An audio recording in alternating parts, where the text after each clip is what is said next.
हरे भरे जंगल के किनारे बसा था एक छोटा सा गांव।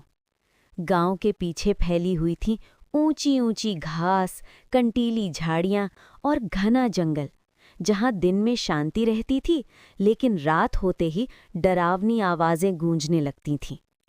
उसी जंगल के पास एक कच्चा सा झोपड़ा था, जहां रहती थी एक सीधी सादी मेहनती बकरी।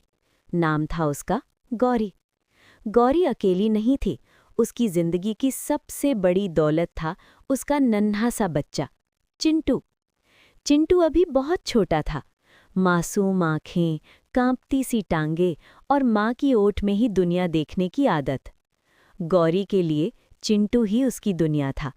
लेकिन उसी जंगल में रहता था एक और प्राणी, भेड़िया। चालाक, भूखा और बेहद खतरनाक। यहीं से शुरू होती है ममता और मक्कारी की टक्कर की कहानी।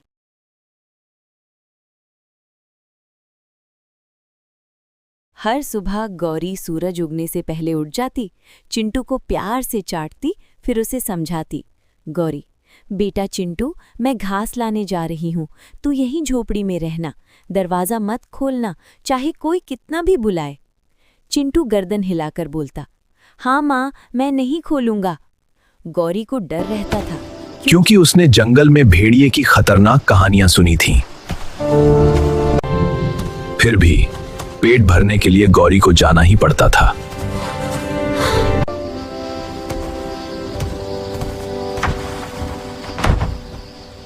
जंगल के अंदर एक गुफा में भेड़िया भूख से तड़प रहा था।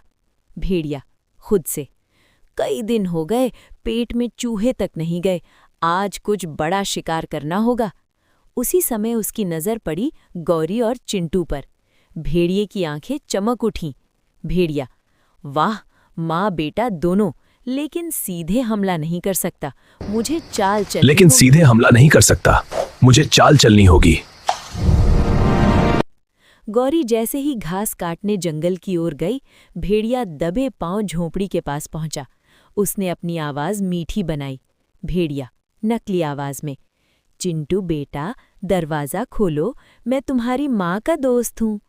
अंदर से चिंटू बोला, मेरी माँ ने मना किया है, आप कौन हो? भेड़िया झुंझला गया। भेड़िया मन में, चालाक बच्चा है, लेकिन मैं हार नहीं मानूंगा। अगले दिन भेड़िया फिर आया। इस बार वो अपने शरीर पर आटा लगा लाया था, ताकि आवाज और नरम लगे। बेटा देखो, मेरे पाँव सफेद हैं, मैं तुम्हारी माँ ही हूँ। मेरे पाँव सफेद हैं, मैं तुम्हारी माँ ही हूँ। चिंटू ने नीचे से देखा, लेकिन उसकी नन्ही बुद्धि ने काम किया। मेरी माँ की आवाज इतनी भारी नहीं होती। माँ की आवाज आप चले जाइए। नहीं होती, आप चले जाइए। भेड़िया गुस्से से दांत पीसता हुआ लौट गया। शाम को जब गौरी लौटी, उसने चिंटू को सीने से लगा लिया। गौरी, डर तो नहीं लगा बेटा? चिंटू ने सारी बात बता दी। माँ, भेड़िया 2 बार आया था।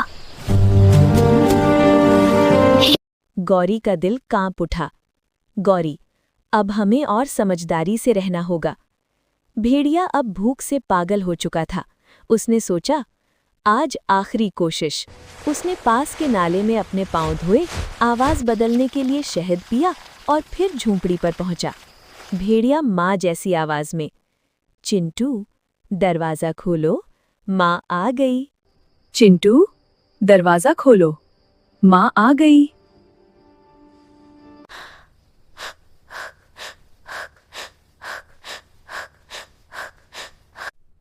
अगर आप मेरी माँ हैं, तो दरवाजे के नीचे से अपना खुर दिखाइए। उसके पांव काले थे। उसी समय गौरी भी लौट आई।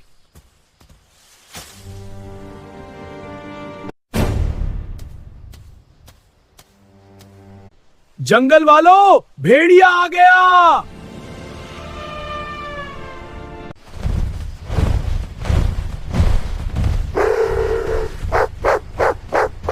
भेड़िया जान बचाकर भाग गया।